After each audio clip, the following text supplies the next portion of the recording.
Hello. तो आज हम पढ़ने वाले हैं क्लास 12th का चैप्टर 2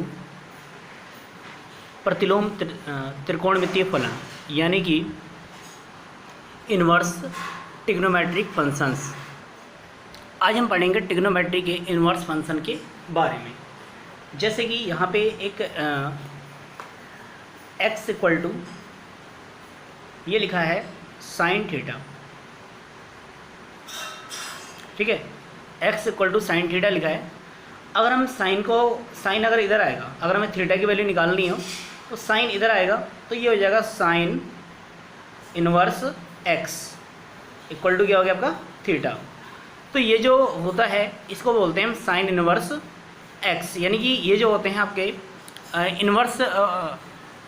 इनवर्स कहलाते हैं और हिंदी में बोलते हैं प्रतिलोम फलन, ठीक है। इसके बाद जैसे कि अब हम तीन बेहद ही इम्पोर्टेंट फॉर्मूले हैं इसमें। पहला है sine inverse x plus cos inverse x equal to π/2, ये है। इसके अलावा एक हमारे पास फॉर्मूला होता है tan inverse x plus cot inverse x equal to π/2, ठीक है। जैसे हमारे पास हाई स्कूल में 3 सरसमिकाएँ होती थी, ऐसे ही इसमें भी है। तीसरी जो होती है वो हमारी है cosec inverse x plus sec inverse x equal to π/2। अब मान लीजिए हमें प्रूव करना है, तो प्रूव करने के लिए देखो हम क्या करेंगे। इसको मान लीजिए हमें पहली जो फॉर्मूला है उसको हमें प्रूव करना है। तो ये जो पहला फॉर्मूला है हमारा, देखो इसको हम प्रूव करना है। जो फर्स्ट वाला है sine inverse x plus cos inverse x equal to π/2 है। इसको हमें प्रूव करना है। तो इसको प्रूव करने के लिए हम देखो क्या करेंगे, या तो साइन को हम थीटा मान लें या a मान लें, या इसको, इन दोनों में से किसी को भी आप मान सकते हैं। थीटा है या a मानना है या b मानना है। तो हमने मान लिया, माना sine inverse x equal to हमने मान लिया थीटा। जैसे कि मैंने आपको पहले बताया, अगर हम साइन इनवर्स को उधर भेजेंगे, ठीक है, अगर हम साइन इनवर्स को उधर भेजेंगे तो ये आपका आ जाएगा x बराबर साइन थीटा। कभी भी अगर इन्वर्स उधर जाता है तो आपका इन्वर्स हट जाता है, यानी x बराबर हो गया साइन थीटा। अब आपने फर्स्ट ईयर में कुछ फॉर्मूले पढ़े हैं, ठीक है। x की जगह x लिखेंगे, इक्वल टू की जगह इक्वल टू लिखेंगे। अब साइन थीटा, ठीक है, एक फार्मूला आपका फर्स्ट टाइम हमने पढ़ा है। देखो फर्स्ट टाइम हमने फार्मूला पढ़ा है, ये देखो sine π/2 minus theta equal to cos theta, और cos π/2 minus theta equal to sine theta. हमें साइन थीटा की वैल्यू रखनी है, साइन थीटा का फार्मूला, और साइन थीटा का फार्मूला क्या है, कॉस 90 माइनस थीटा। तो यहाँ लिखा मैंने cos 90 minus theta, 90 minus theta, ठीक है। ये फार्मूला है। साइन की जगह लिखते हैं कॉस और इसे π/2 में से माइनस कर देते हैं, ये फार्मूला हो गया, ठीक है। अब हम क्या करेंगे, कॉस को हम इधर ले आएंगे, तो ये आपका आ जाएगा कॉस इनवर्स x। कॉस इधर आएगा, कभी भी कॉस अगर इधर आता है तो कॉस इनवर्स हो जाता है, और कई लोग इसे -1 पढ़ते हैं, इसको -1 नहीं पढ़ते हैं। π/2 माइनस थीटा, अब cos inverse x equal to π/2 minus theta. Theta की जगह क्या लिखेंगे हम, थीटा की वैल्यू क्या है, साइन इनवर्स x, तो थीटा की जगह लिख दिया मैंने साइन इनवर्स x, ठीक है। अब हम क्या करेंगे, कॉस इनवर्स x माइनस इधर आके क्या हो जाएगा plus sine inverse x equal to कितना हो गया π/2, ये। तो ये पहला जो फॉर्मूला है वो आपका प्रूफ हो गया, ठीक है। अब हम ऐसे ही दूसरे फॉर्मूले को प्रूफ करते हैं। अब हमें इस दूसरे को प्रूफ करना है tan inverse x plus cot inverse x equal to π/2। तो अभी जैसा कि मैंने आपको बताया, इन दोनों में से हम किसी को भी हम थीटा मान सकते हैं, ठीक है। तो मान लीजिए मैंने इसको माना, इसको मैंने tan इनवर्स x है, tan inverse x equal to क्या हो गया थीटा। अब अभी मैंने आपको बताया अगर मैं इन्वर्स को उधर ले जाऊं, ठीक है, तो ये x इन्वर्स tan इन्वर्स को मैं उधर ले गया तो ये हो गया x बराबर क्या हो गया आपका tan थीटा हो गया। कभी भी अगर हम अगर tan inverse x equal to theta है तो x बराबर क्या हो जाएगा tan थीटा, क्योंकि अगर इन्वर्स वाला फंक्शन उधर जाएगा तो इन्वर्स इसका हट जाएगा, तो x इक्वल टू हो गया tan थीटा। अब x की जगह x, और आपने इससे फर्स्ट ईयर में पढ़ा है tan थीटा का फॉर्मूला। देखो tan थीटा, ये tan थीटा है, tan थीटा की वैल्यू क्या होती है cot π/2 माइनस थीटा, तो इसे लिखेंगे cot π/2 माइनस थीटा। तो इसकी जगह मैंने लिख दिया cot π/2 माइनस थीटा, ठीक है, ये फॉर्मूला ना tan थीटा बराबर cot π/2 माइनस थीटा। अब अभी मैंने आपको बताया था cot को अगर मैं इधर ले आऊँगा तो ये हो जाएगा cot इनवर्स x, ठीक है, cot को उधर ले गया तो cot इनवर्स x, ये क्या π/2 माइनस थीटा। अब cot इनवर्स x लिखा मैंने, और यहाँ पे क्या है π/2 माइनस थीटा, ठीक है, cot को उधर ले गया तो cot इनवर्स x हो गया। अब बाकी π/2 माइनस थीटा को हमने ऐसे ही उतार लिया। अब cot इनवर्स x π/2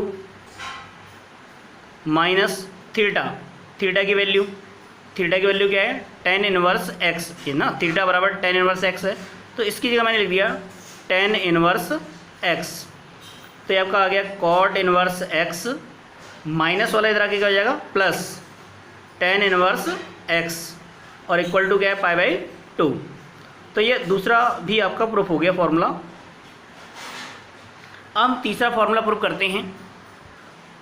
अब हमें प्रूफ करना है cosec inverse x plus sec inverse x equal to π/2।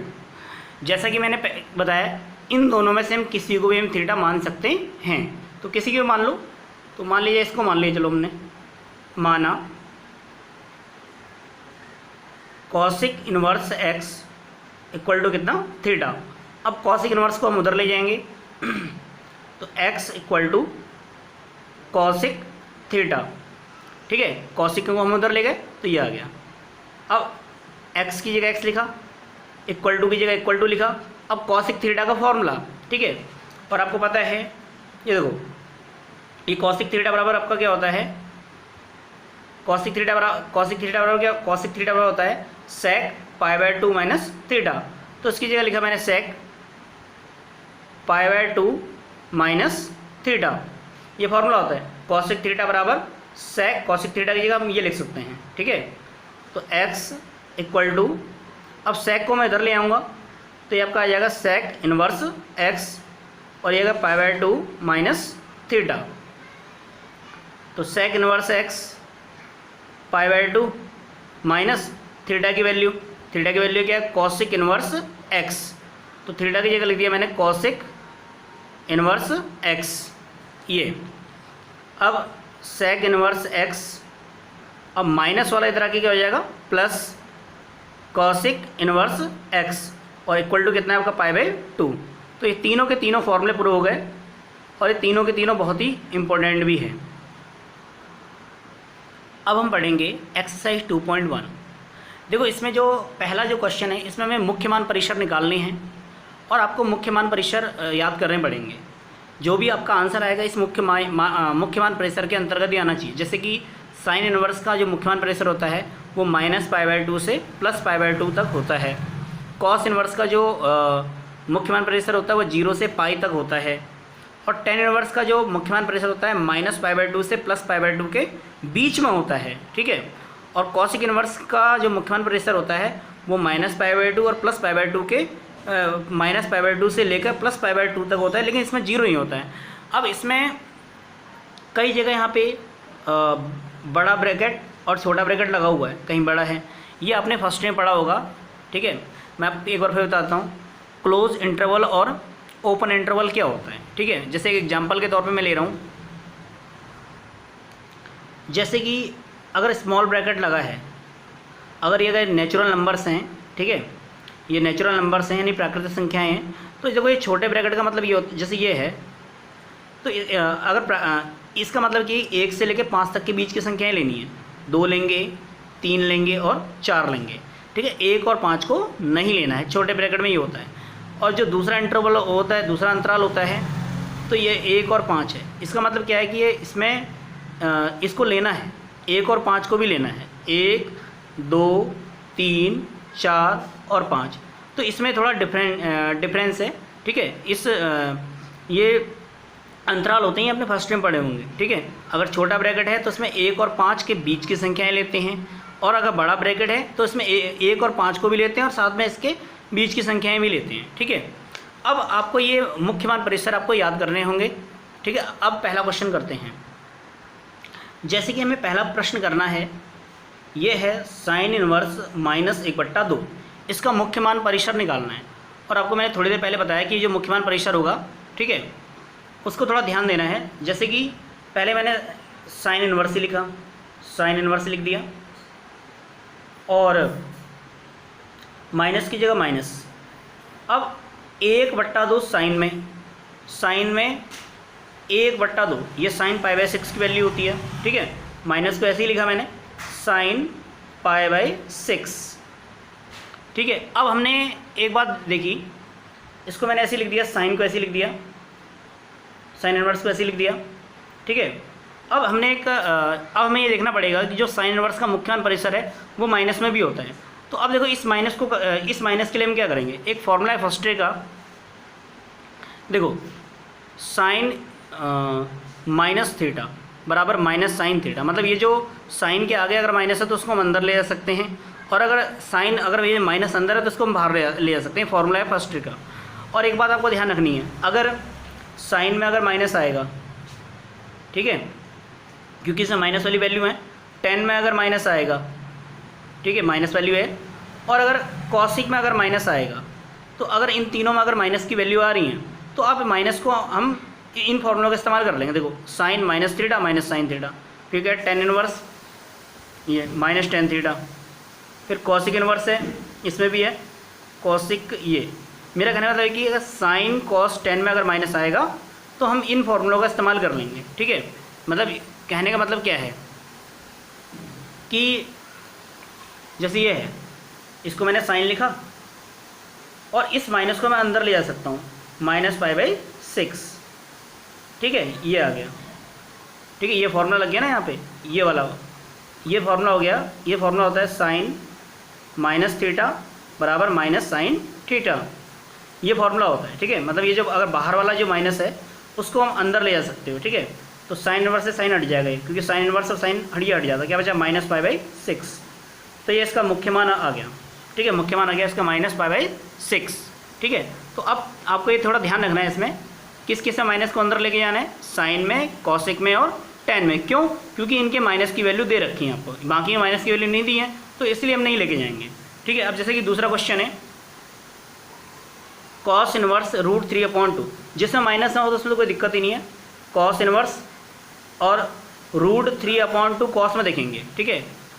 ये cos हो गया, cos में √3/2 cos π/6, तो यहाँ मैंने लिख दिया cos π/6।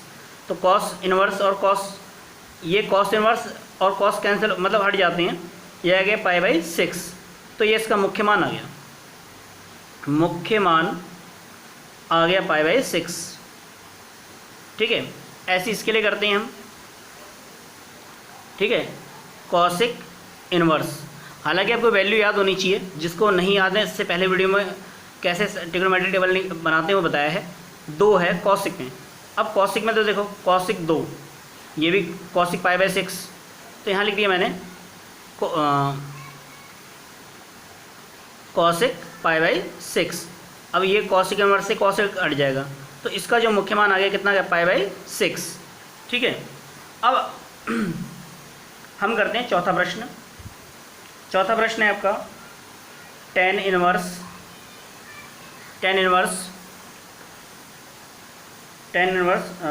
माइनस का √3, ठीक है। तो tan इनवर्स को ऐसे लिख दिया और माइनस को वैसे लिख दिया। अब tan में √3 की वैल्यू देखेंगे, तो देखो 10 में √3 की वैल्यू, ये 10 है, 10 में √3 की वैल्यू 10 पाई बाई 3, यहाँ लिख दिया 10 पाई बाई 3। तो अब यहाँ पे एक बात हमें देखनी है, क्या 10 का जो मुख्य मान परिसर होता है वो माइनस में आता है? तो ये हाँ आता है, तो वही फॉर्मूला लगा लेंगे हम, ये वाला। इससे पहले जो मैंने बताया था, देखो यहाँ पे 10 के आगे अगर माइनस है उसको हम अंदर लेके जा सकते हैं, क्योंकि यहाँ पे माइनस की वैल्यू हमारे पास है, मतलब माइनस में आंसर आ सकता है। इन तीनों में माइनस में आंसर नहीं आएगा, कॉस में भी नहीं आएगा और सेक में भी नहीं आएगा और कॉट में भी नहीं आएगा। तो इसमें भी मैं अंदर ले जाता हूँ माइनस को, तो ये आ गया 10 माइनस पाई बाई 3, ठीक है। 10 इनवर्स से 10 हट जाएगा, माइनस पाई बाई 3। एक और हम क्वेश्चन करते हैं, अगला पाँचवा है कॉस इनवर्स -1/2, कॉस इनवर्स -1/2। तो ये कॉस इनवर्स लिखा, ठीक है। अब माइनस ऐसे लिख दिया। अब कॉस में 1/2, ये देखो कॉस है, कॉस में 1/2 कितना है? Cos pi by 3। तो यहाँ लिख दिया मैंने कॉस पाई बाई 3। अब पहले एक बात ध्यान रखेंगे कि कॉस का जो मुख्य मान परिसर होता है माइनस में नहीं होता है। जैसे यहाँ पे देखो ये कॉस है, कॉस में माइनस में आंसर नहीं है, तो इन स्थितियों में हम क्या करेंगे? जैसे कि अगर कॉस में अगर माइनस आता है और सेक में अगर माइनस आ जाए और कॉट में अगर माइनस आ जाए, तो इन तीनों में क्या करते हैं? इन तीनों में हम जो थीटा हुआ से π/2 से घटा देंगे। ये है कॉस इनवर्स, पाई से घटा देंगे, सॉरी, पाई माइनस π/3, ठीक है। तो एक फॉर्मूला आपने पढ़ा होगा फर्स्ट डे में, cos pi minus theta minus cos theta होता है, ठीक है। अब कॉस इनवर्स से कॉस हो जाएगा कैंसिल, तो ये आ गया 3 पाई, ठीक है। यहाँ पे 3 पाई माइनस पाई, 3 एकम 3, 3 पाई में से पाई गया कितना? 2 पाई/3।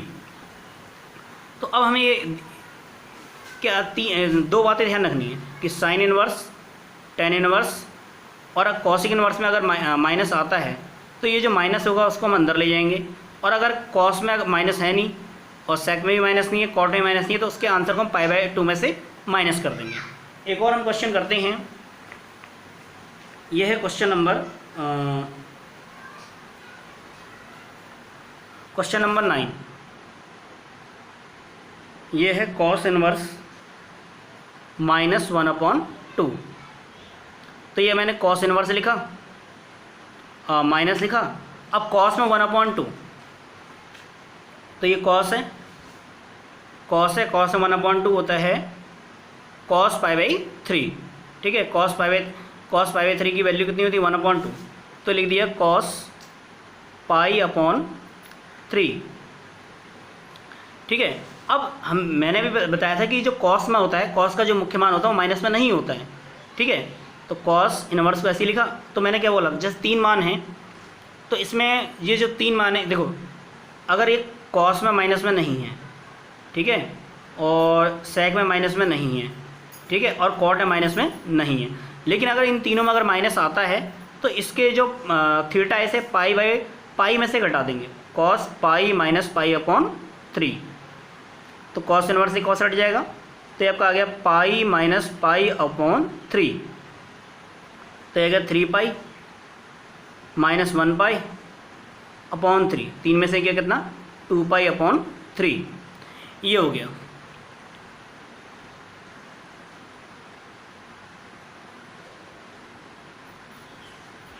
ठीक है, 3 पाई माइनस 1 पाई/3, तो 3 में से क्या कितना? 2 पाई/3, ये इसका आंसर आ गया। ठीक है, एक क्वेश्चन हम और कर लेते हैं, जो है tan inverse 1 plus sine inverse -1/2 plus cos inverse -1/2। ठीक है, अब इसमें तो कोई दिक्कत ही नहीं है, tan इनवर्स लिखा, 1 होता है tan π/4 की वैल्यू। अब देखो इसको सॉल्व करने की ज़रूरत नहीं है, क्योंकि मैंने आपको एक फॉर्मूला बताया था थोड़ी देर पहले। क्या बताया था? ये बताया था sine inverse x plus cos inverse x equal to π/2। देखो sine inverse x plus cos inverse x equal to क्या था? π/2। ये ये फार्मूला होता है, ठीक है। तो इसे सॉल्व करोगे तब भी ये आएगा सॉल्व करके। अब tan इनवर्स से tan हट गया तो ये आ गया π/4 प्लस π/2। इसे एलसीएम ले लेंगे, 4 और एलसीएम 2 का एलसीएम 4, तो पाई 2 दूनी 4, कितना आ गया 3π/4। इसको समझ लेंगे एक बार। देखो ये यहाँ मैंने फॉर्मूला लगा दिया वाला, sine inverse x plus cos inverse x equal to π/2। देखो sine inverse x plus cos inverse x, इस पूरे की जगह मैंने क्या लिख दिया π/2, क्योंकि ये फॉर्मूला होता है, ठीक है। ये आपकी हो गई एक्सरसाइज 2.1।